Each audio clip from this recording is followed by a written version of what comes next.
Hi there, everybody. Welcome back to Leading Our Own Way. We're up to part 3 of this week's episode of the show. We're diving even deeper into our conversation with this week's guest. Let's continue exploring their inspiring journey. If you've missed part 1 and 2, definitely go back and catch up.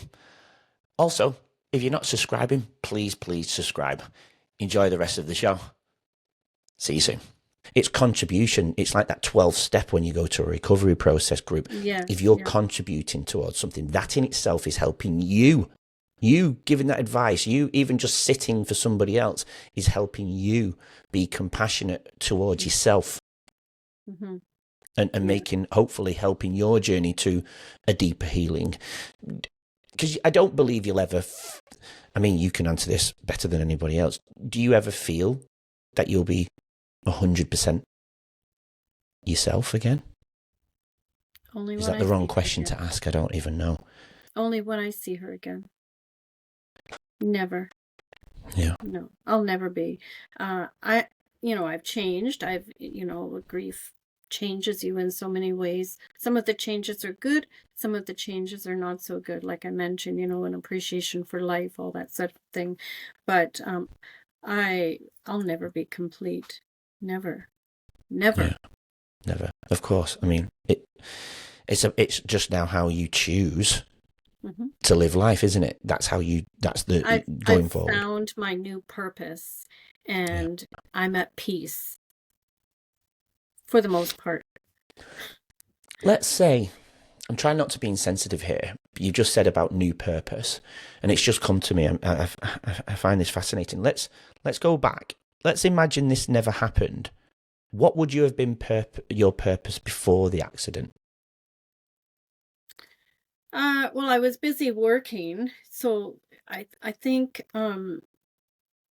reaching out and wanting to help others and caring now is really who I am. Hmm. So it's kind of brought me back to where I was, because before that I was a nurse. My career was a nurse, and that, you're in the helping mode and you're reaching out and you're helping people and you're making an impact on people's lives.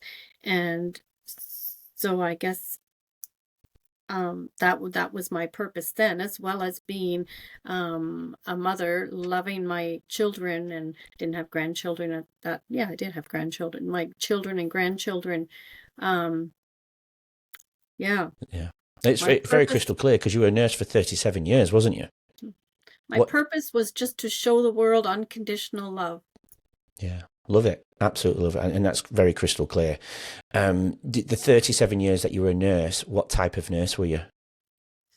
The largest portion of my nursing was in surgery. I worked on a surgical floor looking after people coming back from surgery. Then I worked in nursing homes and community nursing. In the very beginning, I worked at a doctor's office for a few years.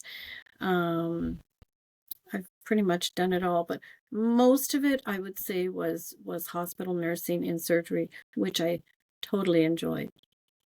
Where do you think all of this about your caring and your personality and your love and your nurturing approach came from? Was it installed into you as a child? Yes. I was very fortunate to be raised in a very loving home, born into a Christian home where we went to church. In those days when I was a kid, we'd go to church 3 times a day, morning and afternoon for Sunday school, and then church again at night. My parents loved unconditionally. I mean, it didn't matter what I did. I mean, I was a good child, but it didn't matter. It was just unconditional love and faith in God, and the nurturing that I got from my parents is what made me who I am today. Yeah, wow. And it prepared me. It gave me a foundation to face what I'm facing today. What was your mum and dad like? Very loving. My dad was the breadwinner, was the one who worked. And my parents didn't have a lot of education. They lived in Newfoundland, the island of Canada, right? Um, And so we moved to the mainland when I was about 5. And my dad, worked hard, various places, and we just, had a happy family. I mean, it wasn't perfect. My dad was a bit of a problem at times, but I mean, I certainly can't complain compared to a lot of people and other people and their backgrounds and stories. And I realized that I'm really blessed. And he taught me, he worked for the subway lines. And so, he taught me things like he'd have to come home at night. At that time, he'd have his little pocket of money for paying, people would pay for the subways. And so I'd help him count all the money. Wow. And I was a very shy, insecure kid, I guess probably much like Andrea, growing up, and didn't have very many friends. And my dad was my best buddy. He would take me tobogganing, and he would take me skating and take me swimming. Not that he could swim, but he taught me to swim. Yeah, so, that's what I had, and I'm so Yeah. blessed. That's lovely, yeah. The money of the counting of the money of the subway, taking it home wouldn't happen these days, would it? That's for sure. No, no, no, no, no. He like in those, everything's electronic now, right? Yeah, But in those days it was actual cash. People paid, and I guess they were given a certain amount of money to work his day, say $3,000, and it all had to balance. And of course. I learned a lot about math with him, Yeah, just the basic math, right? yeah. But What yeah. What about your mother? What did she do? Was she a stay-home She mum for you, she was or? just the stay-at-home mom, the nurturing mom, the cook, the cleaning lady, um, there to hear me complain about my days in high school, or, you know, just just being a stay-at-home mom. She didn't work They outside. they Oh, sorry to cut you off there. They clearly gave you all the tools you needed Oh, to be right, a nurturing absolutely. person that you clearly are. And obviously before the accident, and bringing up your children, they clearly give you those tools, that love for you to hold space and be patient and be calm and give your children hugs and say I'm sorry even when you do something wrong. Did you remember any children, your parents, ever saying sorry if they did anything wrong or upset? Or I ask this question quite a lot because the childhood scenario comes into our guests quite a lot, and a lot mention they didn't get hugged or they never got told they were loved. You're one of very few that had a beautiful childhood. I know. I'm blessed. Sorry, what was the question? Oh, just did your parents ever say they were sorry or they loved you and gave you a hug? I mean, that is a crystal clear answer for that. But about the sorry side, did they ever acknowledge if they did anything wrong or upset you in any way? Um, well, yeah, I mean, my dad wasn't perfect. He Of had a course. temper. Mm. And you know, I would have to watch him arguing with my mom for no reason type thing, right? Yeah. And he had his flaws, and he would he never said he was sorry for it, though. It was like, I'm the man of the house, and right.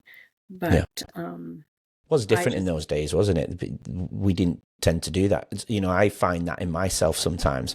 I try and acknowledge people saying sorry to me growing up, and I don't really remember it, whatever form of adult in my life that is. But I sometimes when I know I've done something wrong, I have to sit there and go, oh, I don't want to show my weakness. I'm just being open and honest and authentic now. I'm trying to Oh be, but yeah, there's times yeah. I've done to my son, I'm For like, sure. no, I don't want to. I don't want to say sorry, but I know I have to, and I know I should do, more importantly, and Oh I find really? myself doing it. Really? Yeah, I do. Honestly, I've said something and I go, but I felt it was real in the moment, and I needed to say it, but I sit back and I do a breath and sit for a moment, and I go, no, I remember how painful that was not to hear it myself, and I need to acknowledge that, and I'm going to pull him in and I'm going to say, I'm sorry. And even when I'm doing it, I'm like, Oh my gosh, that sounds like your cross to bear. yeah, but that goes into, why am I doing that? Why can't I just say sorry? Why can't I acknowledge it? But I am acknowledging it, and I reflect on that in itself, right? I'm doing this, and that's the important thing. At least he'll grow up going, No, he Well, said sorry to me. And if you acknowledge it, and you need to figure out the source. Like, yeah, why am I doing that? I Right? find myself doing it a lot. Is it getting easier? I think it is getting easier, because I have those moments where, I, like your dad, I'm not perfect. I wouldn't say I have a temper, but after the sixth time of saying something and it's still not getting done, I tend to, I'll go, "Ugh," and you lose it a little bit. And Yeah. not in an angry, aggressive way. I'm not that type of person. But I think I'm human at the end of the day, and Yeah. and I acknowledge that it's okay to have those emotions, and I think it's okay for the children to also see that have those emotions. If you're not, I don't expect you to do it. I say to my son, I don't necessarily need you to be doing everything I say straight away, because I'm not a dictator. But when I've asked you nicely, maybe 3 or 4 times, and I've calmed down, Yeah. and then all of a sudden you then start to change when you can see my face change. I always question, well, what, why do you need to see the negative in me to want to do it? There's something there In that order needs to do diving in that, within right? That makes itself. me think of my great granddaughter the other day. She was here for a sleepover, and she's like 15 months old. And we have the dogs, and we've got the dog dish. And so she's creeping around the floor, doing her thing. And she comes up to the dog dish, and she goes to go into the water. And I tell her, no. And she still went back at it. And I told her, no. Like, and it's calmly. The first two, no, no. And then finally, she went back at it the third time, and I said, no. And then she started crying and walked and then went away. I said, okay, well, finally you realized what I was trying to say. Yeah, But yeah. like, I think I don't even want to say it's human nature. Somebody shared with me an example the other day. Before we get on to the next part of the episode in your journey, I think this is really interesting. There's a set of cows at the end of my street in a big field. And somebody said to me they noticed the calves all running away. And the mother came and was like trying to round them up and come on. And they were just messing about, still rolling over because they're cute little calves and they're giddy and they're excited and they're running around. And the mother is coming around trying to get them to come back, and they weren't. They continued, and then guess who came? the father. The father. He came over, did the same thing the mother did, but obviously maybe not in that sweet, calm way. And guess what the calves did? They all got into line. So, That's mate, I don't want to say it's human so nature. interesting. It is. I found that interesting. I'm going to be using that in any discussions that going forward, because I Very think that's interesting. not human nature. Maybe it's just nature. Yeah, yeah, that's right. Maybe just nature Yeah. itself, right? Yeah, Wow, maybe it's interesting. okay. So yeah, absolutely. So with you then, yeah, great childhood. What did you do? How were you at school, in high school? What did you do just after leaving high school? Um, I hated school all Yeah. through school, elementary school, high school, hated school. I was, like I said, quiet. I had no friends. I was not just quiet, I was extremely shy. And I guess I was socially backwards because I couldn't get into the groups, the cliques. And so I hated school. Yeah. But I got through, and my mom probably had grade 7 education, didn't have a career. My father did his best, but he was busy working. So I often say to my husband, it was me who inspired myself to say, okay, what are you going to do with your life? What are you going to do when you grow up, sort of thing, right? Hmm. So I decided to go into nursing all on my own, What and made you that's what do I that did. then? What? Sorry. Yeah. What inspired you to do that? Um, I'm not really sure. Um, I don't know where the nursing aspect of it came from. I Maybe think it was the because I nurturing was that was given to you growing nurtured up. by my mother, Yeah. and that was an area where I could just continue on the nurturing.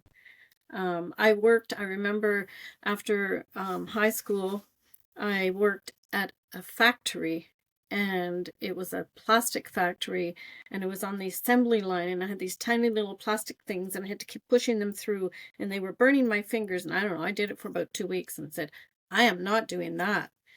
And then I went to a nursing home and just kind of off the street in those days and worked just helping the nurses do their things. And that's when I decided, okay, I want to be one of those. Like, I'm not going to just be, someone that's doesn't know anything and be told what to do. I want to be a nurse. And I think that's how I came to the conclusion that, I think nursing would be good for me.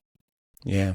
Your contribution to the world, that was crystal clear, isn't it? From coming from your Yeah. mother's nurturing, Yeah. probably. Yeah. Yeah. So you were a nurse, you became a nurse, you got into your career, you obviously met your partner within that time, at the time, your previous ex-husband, is that correct? My ex-husband, I met him in the church, Yeah. and yeah, How he was in the church, and we met there. how young were you when you got married to him? How old was I? Sorry, Yeah. is that what you Yeah. said? Yeah. Oh, I think I was 19. So fairly young. Yeah, pretty young. And how Young old and did you have your first daughter? I was 23 when I had my first daughter and 30 when I had Andrea. Yeah.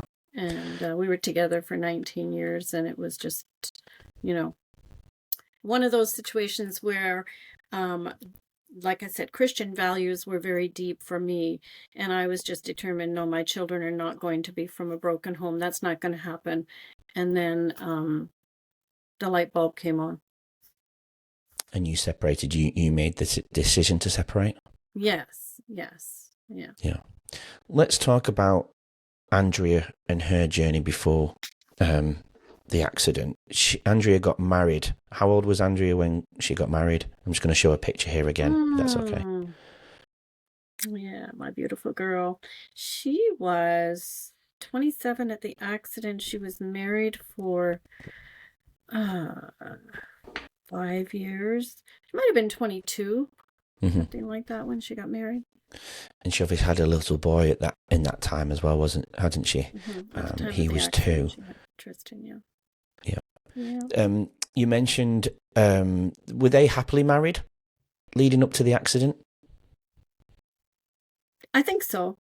I believe so. Yeah.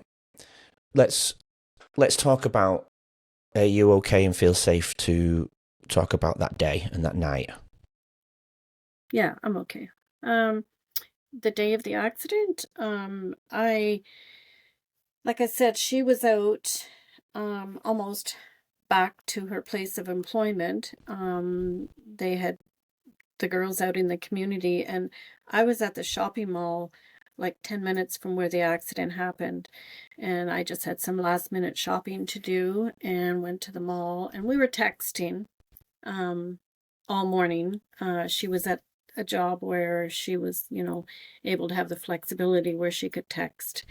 Yeah. And she wasn't feeling well. We had the mother-daughter chats, oh, I should have stayed home, she was pregnant and not feeling the greatest. And we said our I love yous many times, as we did all the time. And then around 12:30 or so, the last text, I texted and I didn't get a response. And then I'm like, okay, just cool it, Linda. Give her some grace here. She is at work. And then time went on, and I didn't find out. We didn't find out till 6 hours after, because Andrea had neglected to change her address when she moved. And so the police went to the old address. It took them a while to figure out what was happening. And so the anxiety built with me. And, after an hour, after 2 hours, it's like, this is not like her. And then I talked to her husband. No, he hadn't heard from her. Then 4 o'clock came, and she didn't pick up her son from the paternal grandmother's. And it was then that I knew, like, that would never happen.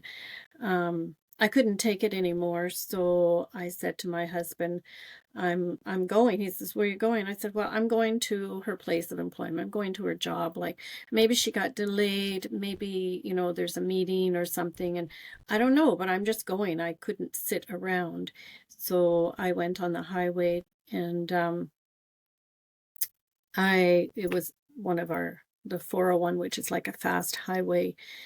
And I saw the sign for her road, and it said Canafton Road closed. And I said, okay, everything. I mean, in my heart, I knew Did you? something bad had happened, but so I just drove past it and thought, okay, I didn't even think about where am I going to go now, because it was just minutes later that my phone rang, and it was my husband. In those days, I didn't have the hands free, so I pulled over and I answered the phone, and he said, you need to come home, the police are here. And I knew as a nurse that if there was an accident and she was okay and she was, at least alive, they would say go to the hospital. So I Yeah. knew then that she was gone. Join us tomorrow to hear more from today's incredible guests and learn valuable insights to help you lead your own way. Don't forget to subscribe.